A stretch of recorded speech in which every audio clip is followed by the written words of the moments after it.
في فرقتين اتضرروا، في فرقتين خرجوا من بطوله الكاس باخطاء تحكيميه. ده في مباراه في السبع مباريات. في المباراه اللي فاتت يعني. في السبع مباريات بما فيهم انا قصدي كده يعني. بما فيهم النهارده. تمام. اخطاء مؤثره، اخطاء اثرت في نتيجه المباريات. يعني النهارده في خطا مؤثر. وزي ما حضراتكم شفتم فضيحه اعلاميه بكل المقاييس على قناه الزمالك. طارق يحيى بيبدع ياسر عبد الرؤوف الحكم الدولي المحترم السابق انه يقول كلمه الحق. لكن الفيديو ده عايز كل واحد زملكاوي محترم عنده الجرأة والشجاعة يسمع الأجزاء في الفيديوهات اللي جايبها لحضراتكم ويقول لي كلمة حق.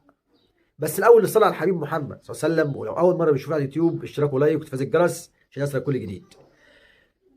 بعد الفضيحة اللي كانت في مباراة الزمالك وبروكسي، فضيحة أحمد حسام ميدو وهو فاتح صدره بيقول أنا هديتي للزمالك محامية أجنبية معرفش إيه والكلام ده كله. لكن المشكلة الكبيرة يا جماعة إن الفيفا كان ناس الزمالك بقاله سنتين، آخر حاجة تقريبا أحمد فتوح وعبد الله جمعة، وبهدية ميدو صح تاني الفيفا وخلى المحامية بتاعت ميدو اللي هي جايه للزمالك قذيفة تترد في صدر احمد او في صدر احمد ميدو وجمهور الزمالك. وللاسف طلعوا الدفاتر القديمه واتغرم الزمالك واتدين الزمالك وفتره القيد هتقف تاني حوارات. ومش بس كده كمان، ده كمان هفرجكم على فضيحه خالد الغندور على قناه الزمالك. يبدو ان قناه الزمالك كانت واخده حبه الشجاعه امبارح وما كانوش عارفين روحهم بيقولوا ايه وبيعملوا ايه. وبعلن دلوقتي ان المحاميه بتاعتي ليز الن، المحاميه باللو فيرم اللي هو ماتش كنتري،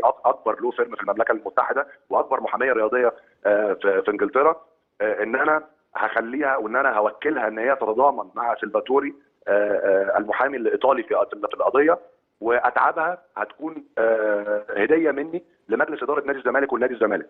وده اللي احنا دي الخطوات اللي احنا ان شاء الله هناخدها من اول الاسبوع اللي جاي باذن الله.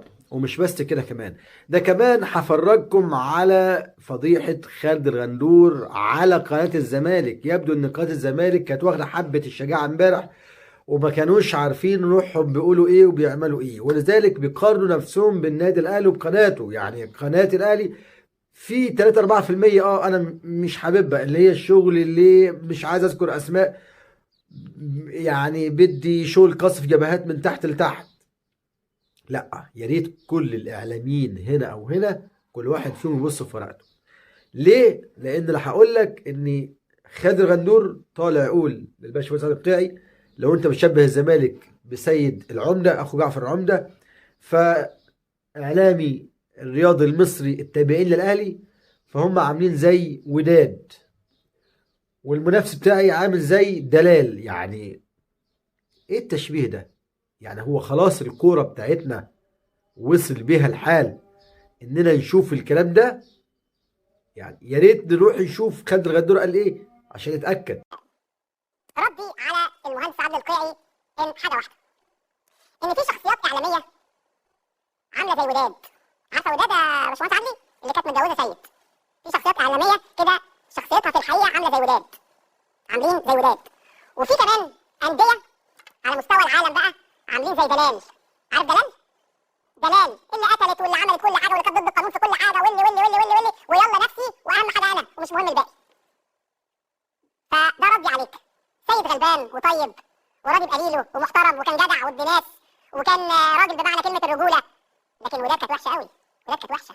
ودلال كانت عايزه تاخد حقها وحق غيرها، وكانت اي حاجه بالباطل مش فارقه معاها، مش فارقه معاها اي حاجه خالص، اي حاجه حتى لو شمال. زي ما حضراتكم شفتم وتابعتم، يعني انا عايز اسالكم، هل الزمالك عاد الى سيناريو المؤامره والمظلوميه والكلام ده كله، ولا بالفعل الزمالك سيد العمده والاهلي دلال ومعرفش الاعلامي وداد؟ يا ريت الناس تجاوبنا عشان احنا كده خلاص. يعني ده ملخص فضايح شفناها بعد صفيرة انتهاء الزمالك وبروكسي، اللي ضحيتها كان بروكسي واللي كان فيها البطل الوهمي الزمالك على حسب ما وصف كل الاعلاميين والمحللين المباراه بعد انتهائها. بشكركم جدا، والى ان نلتقي باذن الله تعالى في فيديو اخر على ملعب الكباتن. دمتم في رعايه الله والسلام عليكم ورحمه الله وبركاته.